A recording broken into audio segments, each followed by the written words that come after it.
Hello everyone, today I'm bringing you a game between two Grandmasters.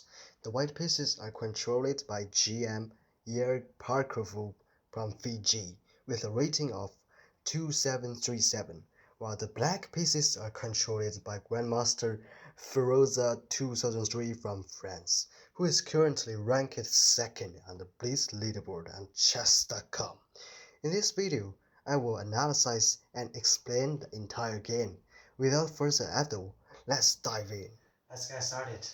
The white move to the d4 and black move at f6, white c4, black g6, white nc3, black bg7, and white move to the e4, and black move to the d6, and white bishop to e2, black castle. That's the classical Indian defense. So in the book move, the white can move to the bishop to e3 or knight to f3 to go to the castle. That's the kind of mindset.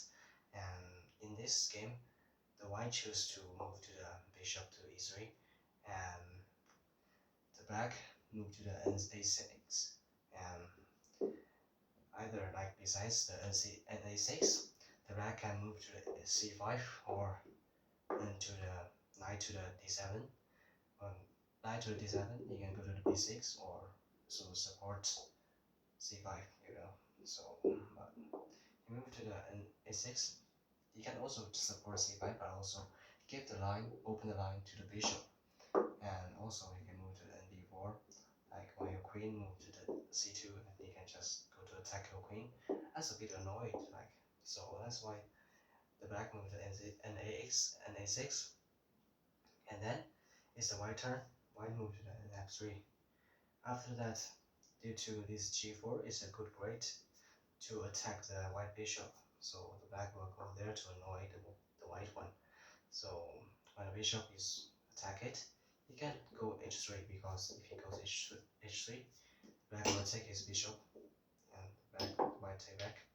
That's not good, because when you go to e5, he can go to h4 to check you. So that's kind of pawns is bad. It's bad position. So the white is not good for white to move to h3 or to sacrifice his bishop. So bishop will go to g5. He can go to f4 or c1, d2, but the reason he chooses to g5 is because he's attractive, because he can pin the black queen, so the black can move his e7 pawn, and also we have defense. We have attack his black knight and in the h3. So that's it.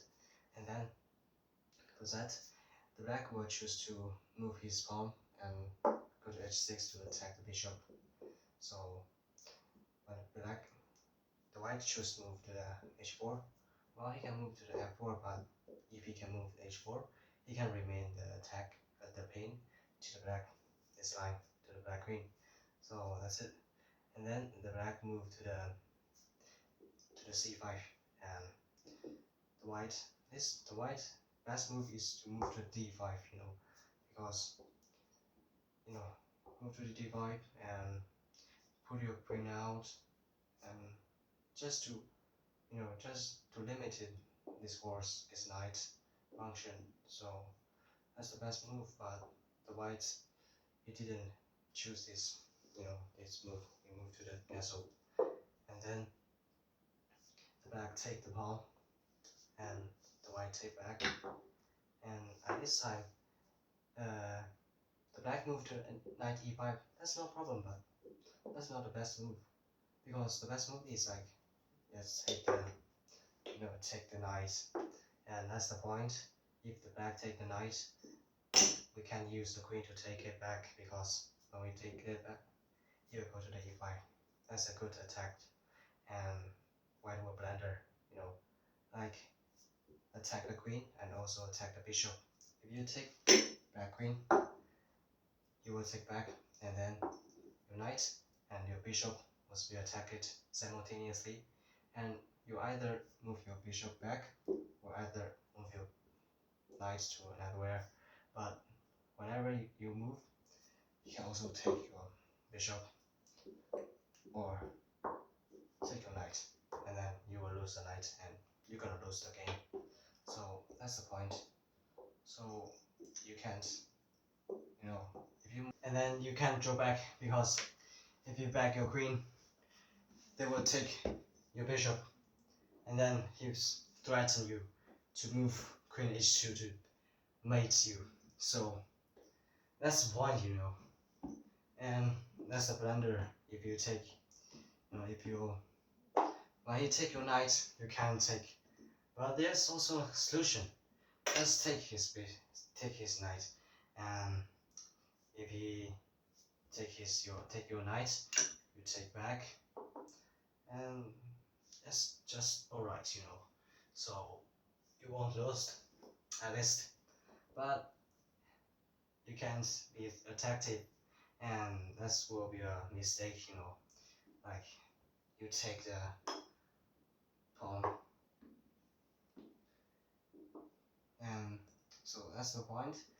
But the black didn't realize that point, so he moved his knight to the e5. That's not a good move, actually. And then he moved in knight e5. The white moved f4 to attack the knight. That's the best, and he can only move to the nc6, and then we move bishop to the f2 to protect our knight, and that's it. And the black move, he moved to the c5, move to the center, and to attack our e4 and to control more grid. That's reasonable. And for that, we move our rook to c1. He moved his rook to the c1, and to escape the pain by the black bishop. It's annoying because the black bishop, he just threatened this line, and sometimes it's annoying, so he just tries to escape. And then the black moved to the bd7. Maybe if he doesn't move, we next black take the knight, and black take the knight. He can use a pawn to take the knight, but I think, but this situation is good because black can move bishop to a6 and move his rook to the b line and to attack the b2 pawns. So that's good. And actually, after I analyze the whole game, it shows that bishop to the d7 is a mistake, is an inaccuracy. And let's look at how the white turn he reply the back. After bishop moved to bd7, the black moved to h1. That's not good, due to, I know that the whites, he probably want to escape, the threatened by the bishop after taking the knight, but he won't, he won't create any threat to the white king, because if he take the knight, we can take back. So that's not much trouble, And he just moved to h1, and back trade the knight, and white take back. Back also trade, and white take back. And now our queen, the white queen, is on the d4. That's a good position, and the black chose to the c6. I think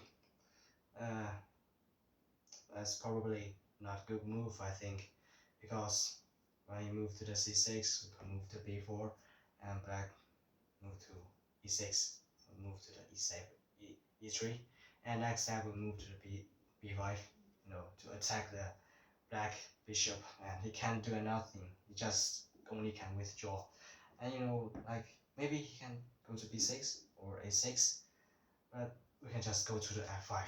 We attack the black knight and also attack the h6 pawn, and that's good. And the white will win and gain a lot of advantage. Well, it's not good for black. So, but this time, when black moved the bishop to the c6, the white didn't seize the opportunity to move to b4.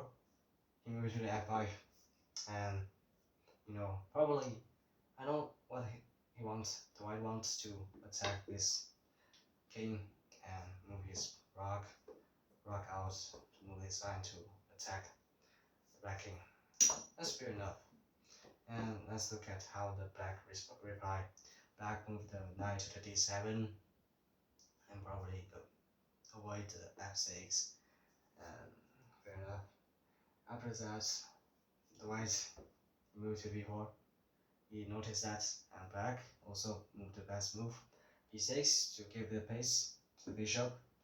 So his bishop won't lost his bishop, and that's it. And after that, the white moved to nd5, and the bishop take it, because if he doesn't take it, the white will go to the f6. That's the point. If you go to f6, it will make a lot of trouble to the black. So you only can take it. And after that, white used the e pawn to take back, but that's not a good move, you know.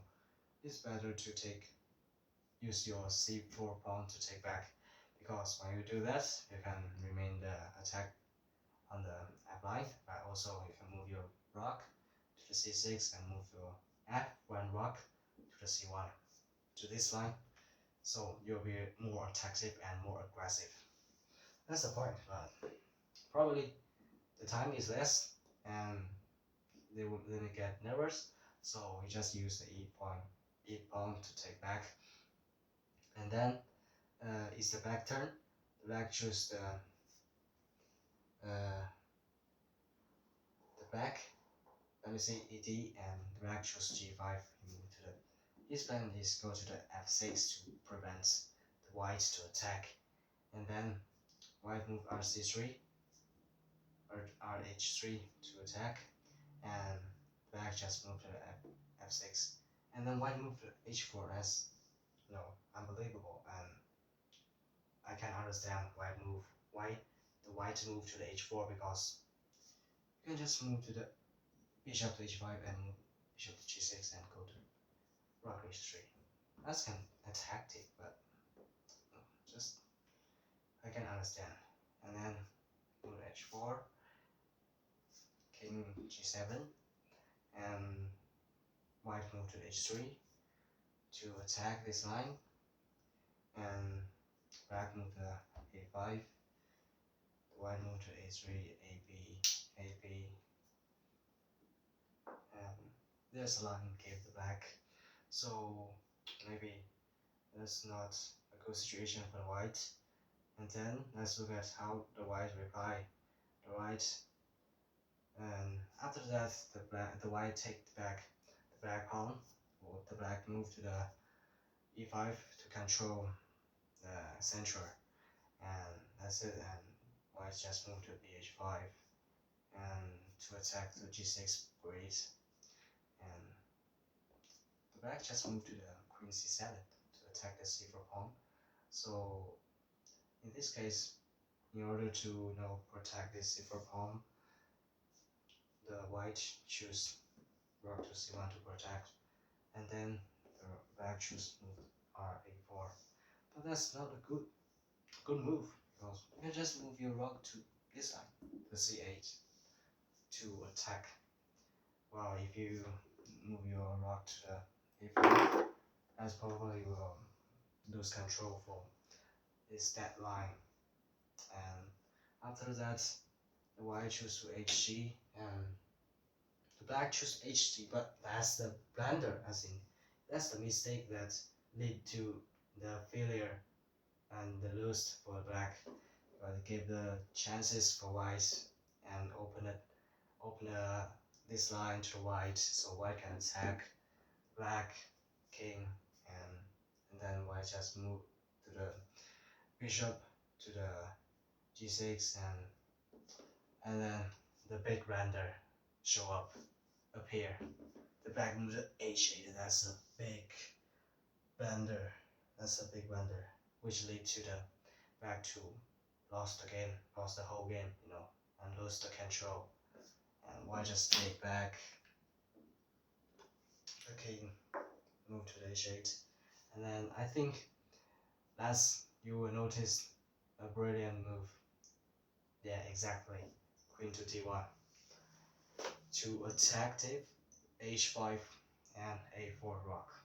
If you withdraw your rock, sorry, I will mate you in 4 move. I check, and you go to g7, I go to h7, check you, and you go to f8, I go to h8, checkmate. So that's it. I can't, so you can withdraw it back, withdraw your rock. That's not really, so the black only can move g6, g4 to prevent the mate, and then white take the back rock, and then lots of advantage, isn't it? And then king move to the g7, white move to e8 to control the whole line and start to threaten the f7 to checkmate. And his next step is move to this rock and move to the dead line to checkmate. And in order to prevent this, the black queen only can move to a7 to control this whole line, and rock go to the e5 to sacrifice the rock and go to queen f7 to checkmate.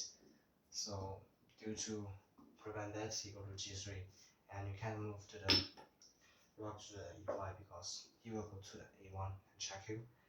You can move to g2, g1 or h2 either.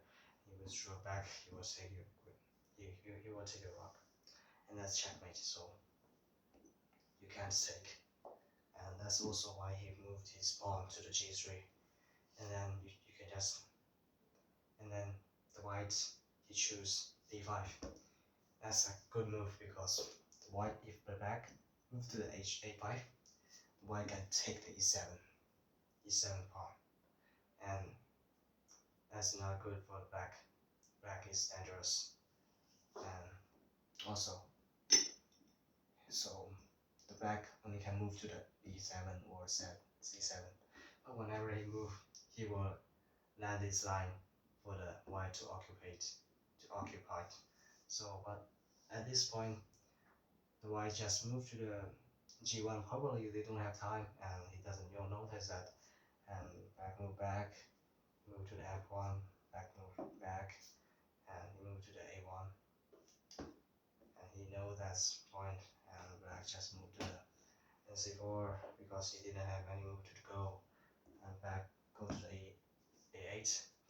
And this time the black timeout, so he just lost the game. But I think that's a waiting for, because you can go to the queen, go to the f7 due to f7 queen lost the control of the black knight, and then the black only can move to h6. He moved to h7, check. Black move to h5. You go rook to f1 to control this line, and next step you go to h5 checkmate. So whenever the black go, maybe e3 or e5, you can prevent h5 checkmate. So that's a good, checkmate, and that's the whole game. That's the good game. So we learn a lot from this game. I hope this video can help you a lot, help you something, and you will know something about opening, middle game, something like that. So thanks for watching.